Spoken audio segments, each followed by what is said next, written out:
Earth, our home planet, is a world unlike any other.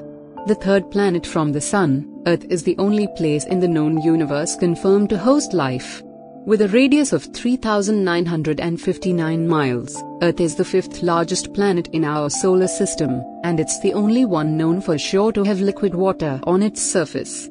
All organisms on Earth are extremely closely related. Despite superficial differences, the fundamental pattern, both in form and in matter, of all life on Earth is essentially identical.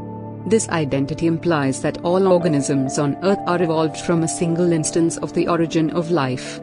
Biodiversity, or biological diversity, is a term that refers to the number of genes, species, individual organisms within a given species, and biological communities within a defined, geographic area, ranging from the smallest ecosystem to the global biosphere.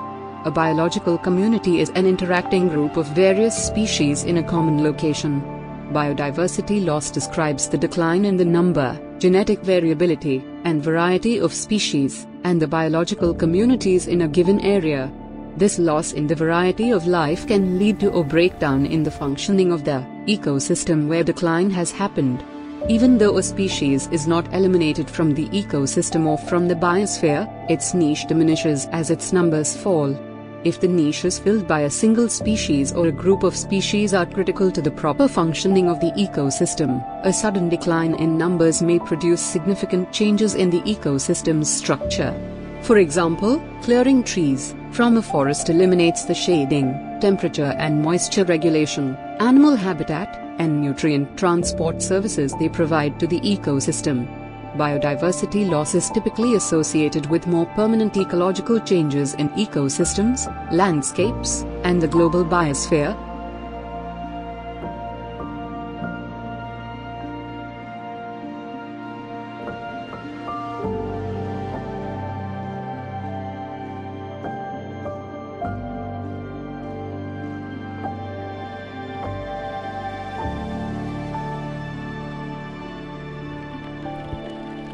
One word sums up the incredible variety of animals and plants on Earth. It's the magic ingredient that enables the world to work smoothly. Biodiversity is the term represents that the total variety of all life on Earth.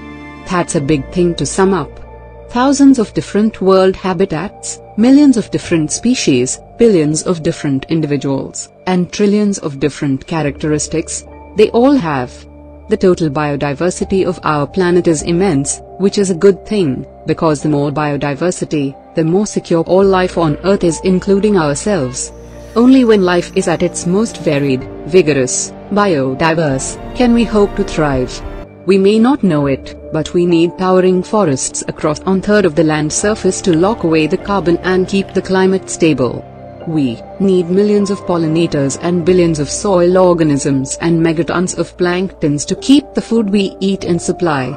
We need strange plants deep in jungles to create our medicines, and coral reefs and mangrove swamps to protect the coasts we depend upon. Our planet's biodiversity provides all the things we need free, but it will only do so if there is lots of it. At the moment, it's under attack. In the last 50 years our activities have dramatically reduced biodiversity across the globe. We have snuffed out habitats, reduced populations of wild animals by 60% and even driven whole species extinct. The number of lions in Africa has dropped by 65%. The number of individual flying insects in Europe has dropped by 75%. The number of bluefin tuna in Pacific has dropped by 95%. Biodiversity is dropping everywhere and fast. This is catastrophic for nature and therefore ourselves. We talk about climate change a lot, but biodiversity loss is as important an issue. How do we stop this loss of life? How do we ensure that biodiversity, our planet's vital statistic, begins to increase again? In fact, we already know exactly what to do.